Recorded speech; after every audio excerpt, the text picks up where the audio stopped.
so far for the front and the protection guys of the Cowboys. There's Norv Turner on the left side of the screen with the glasses on. You know, his name is constantly mentioned now. I guess when you're successful, when you're with a big team, they want to mention you as a head coach. But Richie Kotite right now is a head coach with a defensive coordinator, Bud Carson, with a plan. Timeout, Dallas. And Randy Cross back on a chilly Halloween and autumn evening here in Philadelphia. The Cowboys lead 10-0. And your thoughts so far in this game? So far, Dallas has sort of had its way running the ball. Philadelphia and their defensive coordinator, Bud Carson, has done a fine job of, I think, stifling really the pass offense of the Cowboys. But the Cowboys have said, fine, we're just going to run the ball at you. The key for the Philadelphia Eagles is they've got to get something out of their offense. Their offense has had some success, but has been very, very limited. If the offense can't excite something and can't make something happen, the defense has to do something. 3rd and 11 from the Philly 45. Long downfield. Harper, the receiver. He caught it, but out of bounds. He'll make some acrobatic catches. You couldn't ask for a better illustration of what people talk about, the tall wide receivers of Dallas working against cornerbacks. Now that is Smith. Smith is not a short cornerback, but both Harper and Irvin can really make cornerbacks look bad in jumping contests. Had only 1 foot in. So Dale Hellestrae will snap at the John Jett.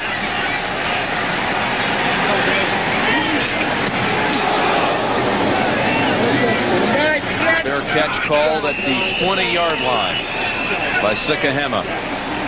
Only a 24-yard punt. 5:26 remaining in the second quarter. Dallas on a field goal by Murray and a reverse for a touchdown by Williams. Obviously not the kind of day you'll see an aerial showdown. Ken O'Brien is 4 out of 9 for 33 yards, and Aikman only 3 of 9 for 21. Kotite and the Eagles have it from their own 20, trailing 10-0. And one of the things the Eagles have not had on a consistent basis is a solid running game and any kind of a big play down the field, which you have to look from the Philadelphia Eagles, and you have to wonder right now, they've got a weapon in tight end Mark Bavaro. So far, he's sort of MIA. Walker.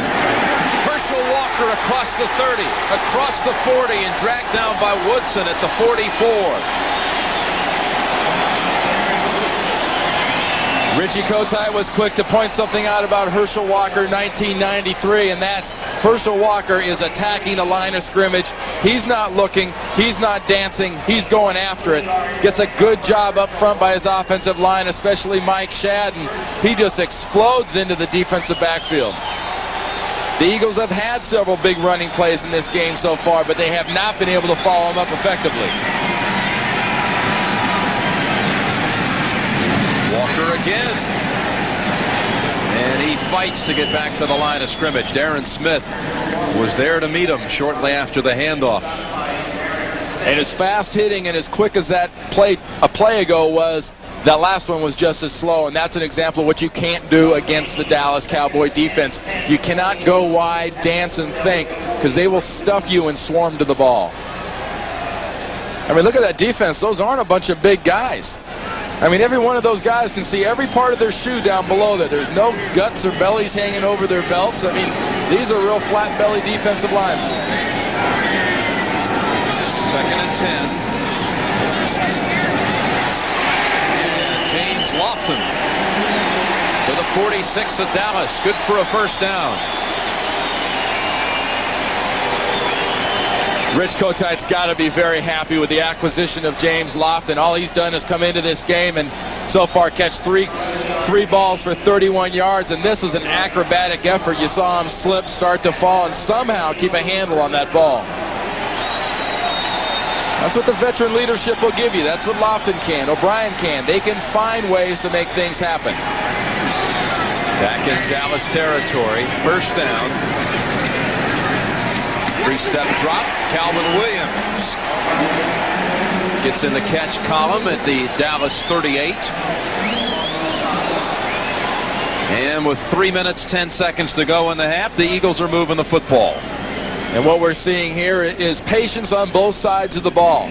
Philadelphia being patient to move it, and Dallas being patient to keep everything in front of them. Keep the offense in front of you and wait for them to make a mistake. That seems to be defense 93 in his signature. Just give it up, and wait for the other team to blow an assignment. 2nd down and 2.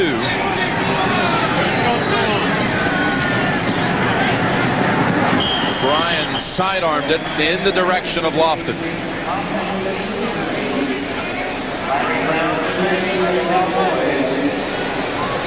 Well, the Giants lost to the Jets. So New York, the Giants, dropped to 5-2. The winner of this game will join the Giants atop the NFC East. Not many other surprises. Miami, Joe Montana goes out with that hamstring re-injured in the second quarter. In Atlanta up there against Tampa Bay, Sam White gets a big win against a team that proves once again that a losing team wins 2 in a row will find a way to return to their losing form. 3rd down and 2. Shuffle pass works for the second time. Heath Sherman with a first down for Philadelphia at the Dallas 29.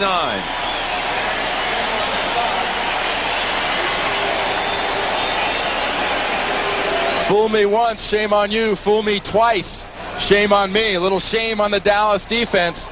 Another good job of selling by O'Brien, disguising by Heath Sherman, and a little grab by Hallstrom there on Kenny Norton trying to react to that shuffle pass. Sound like a Consumer Reporter with all those shame on yous. First down, and Walker to the 28, and we've reached the 2-minute warning. Charles Haley stopped him for only a 1-yard gain. Dallas leading 10-0, but the Eagles are threatening.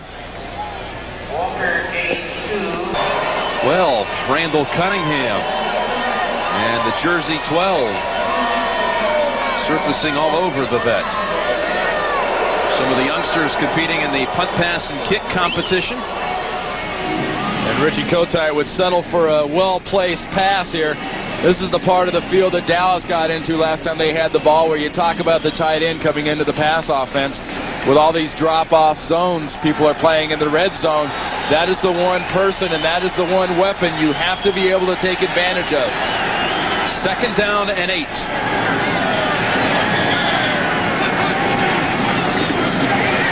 Heath Sherman exploding near a first down. I think he has it at the 19. Ron Hallstrom set it up for him with a good block, and so did Mark Bavaro. Well, okay, they didn't throw the ball to Bavaro, but the other thing he does better than probably anybody that's played a tight end position for the last 10 or 20 years is block, and you saw that block he got that sealed that corner off and enabled Sherman to get out there. There he is. That's a man of, to say Mark Bavaro is a man of few words might be a gross understatement. He speaks with that headgear. First down with 1:50 to go in the half. Walker plunges to the 15 for about 4. The Eagles with all 3 of their timeouts. Very nice job by Herschel of guarding that ball, making sure it cannot come loose. Little ball maintenance. Coming up on the NFL Today halftime report, Greg and Terry with all the scores, highlights, and the latest information from around the league. And a timeout call by the Eagles with 1:41 on the clock. How important is it for them to get some points here, trailing 10-0 before the half? Well, they're going to get some points with an experienced kicker like Matt Barr. I believe they've got the field goal, which you should never assume, I guess, in the NFL. But the key for them, and the conversation has to be going on right here, is what do they have that Ken O'Brien has in his mental playbook that can work in this red zone area? Remember, this is a quarterback that is new to this system. Forget that Kotite and O'Brien were together at the Jets. Kenny O'Brien says 10% of this offense is the same. None of the terminology is the same. I think one thing that is the same is what we mentioned earlier is the short pass, the pass over the middle. Remember, the drop-off zones are reducing scoring in the red zones. Let's go after the tight end. 2nd down and 6. Eagles' deepest penetration of the day.